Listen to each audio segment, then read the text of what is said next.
Olá, vamos mergulhar hoje no que a gente pode chamar de a espinha dorsal digital do governo brasileiro.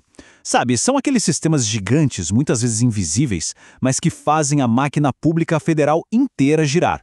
Desde o pagamento de um servidor lá em Roraima até a compra de equipamentos para um hospital na Bahia. Então a grande pergunta é essa, né? Como é que se consegue administrar um país do tamanho de um continente sem que a coisa toda vire um caos completo? Essa é a questão-chave por trás da nossa análise. É só imaginar o contrário. Pensa só. Cada ministério comprando o que precisa do seu jeito, pagando servidores com regras completamente diferentes. Cada um gerenciando seu orçamento como se fosse uma ilha. Seria, bom, a receita certinha para o caos, para a ineficiência, para o desperdício, para a falta total de controle. Pois é justamente para evitar esse cenário que existe essa tal espinha dorsal digital. E o nome técnico disso são os chamados sistemas estruturantes. Ok, mas o que são esses sistemas estruturantes?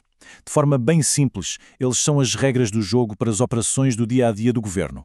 A definição mais formal diz que são sistemas de informação centralizados, de uso obrigatório, que padronizam a gestão interna de toda a administração pública federal. Ou seja, todo mundo tem que usar e todo mundo tem que seguir as mesmas regras. Mas beleza, qual é o objetivo disso tudo? Basicamente, a ideia é criar um manual de regras único. Primeiro, a padronização. Todo mundo joga o mesmo jogo. Depois, a integração. Os sistemas conversam entre si, o que aumenta muita eficiência porque automatiza um monte de coisa. E o mais importante, tudo isso gera transparência e controle. Fica mais fácil para os órgãos de fiscalização e até para a sociedade saberem onde o dinheiro público está sendo usado. E esses sistemas, eles cuidam do que é mais crítico para o Estado. Vamos dar uma olhada nos 3 pilares principais, como se gerencia pessoas, dinheiro e, claro, as compras e os serviços. Então, vamos começar pelo começo, pelo recurso mais valioso de qualquer lugar, as pessoas. Como é que o governo federal lida com a sua gigantesca força de trabalho? A resposta tem uma sigla, SIAP.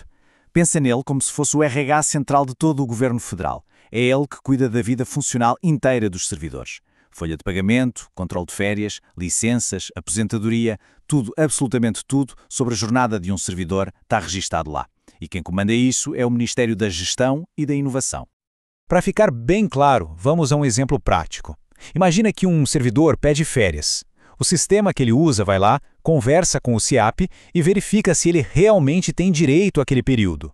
Se estiver tudo certo, o SIAP já registra a informação e, olha só, calcula automaticamente o pagamento daquele 1/3 a mais de férias. Tudo padronizado, tudo automático, sem complicação. Beleza.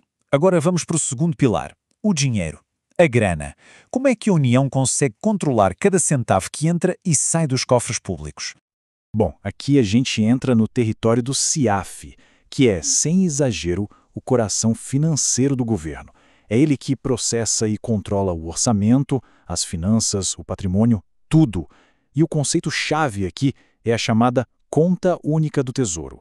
Pensa nela como uma conta bancária gigante onde todo o dinheiro do governo federal fica centralizado. Isso dá um controle absurdo do caixa para a Secretaria do Tesouro Nacional.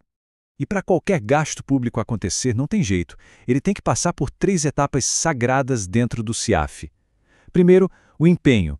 É quando o dinheiro é carimbado, reservado no orçamento para aquele gasto específico. Segundo, a liquidação. Aqui o governo confere se o produto foi entregue ou se o serviço foi prestado direitinho. E só então vem o terceiro passo, o pagamento. A ordem é emitida e o dinheiro finalmente sai da conta única e vai para o fornecedor. Certo, chegamos ao terceiro pilar, as compras. Como é que o governo compra? Bem, tudo. De caneta para um escritório em Brasília até um equipamento super complexo para as Forças Armadas.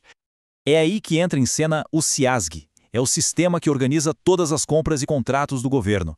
A parte mais conhecida dele, que todo mundo pode acessar, é o portal compras.gov.br. É lá que rolam os leilões, os pregões eletrônicos. E para uma empresa poder vender para o governo, ela tem que estar cadastrada no SICAF, que é um cadastro unificado de fornecedores. Tudo faz parte desse mesmo grande ecossistema. Ok, mas para todos esses sistemas diferentes conversarem entre si sem dar confusão, eles precisam de um mapa, não é? Uma espécie de planta mestra que diz quem é quem na estrutura do governo. E esse mapa tem um nome, é o CIORG. O CIORG é basicamente o sistema que cataloga e padroniza a estrutura inteira do governo federal. Pensa nele como o RG de cada ministério, secretaria, departamento, cada caixinha do organograma. É ele que garante que o CIAFI e o CIAP e todos os outros estejam falando da mesma coisa quando se referem a um órgão do governo. Isso é fundamental para uniformizar as ações e, claro, para reduzir custos. Tá, mas no fim das contas, por que toda essa engrenagem digital interna é tão importante? A resposta está lá na base de tudo, nos princípios que comandam a administração pública no Brasil. E aqui tem uma diferença crucial. No setor privado, a lógica é: posso fazer tudo menos o que a lei proíbe. Já na administração pública é o contrário. O gestor público só pode fazer o que a lei permite. É uma inversão total de lógica. E além disso, ele tem que seguir à risca os princípios da legalidade, impessoalidade, moralidade, publicidade e eficiência. E os sistemas estruturantes são a ferramenta para garantir que tudo isso aconteça na prática. Então vamos amarrar as pontas. A eficiência aparece quando a gente automatiza processos e compra em grande escala, como acontece no CIASG. A publicidade ou transparência se materializa quando os dados do CIAF, por exemplo, alimentam os portais que todo mundo pode consultar. A legalidade é fortalecida porque os sistemas forçam todo mundo a seguir o mesmo roteiro que está baseado na lei.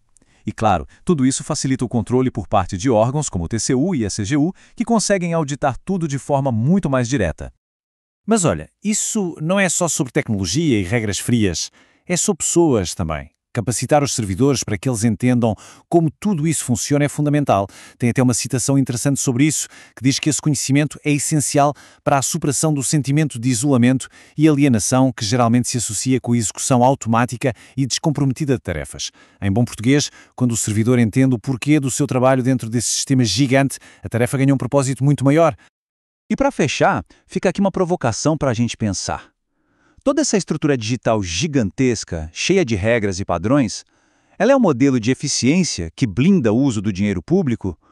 Ou ela acaba se tornando uma espécie de gaiola de ferro que engessa a gestão e impede a inovação?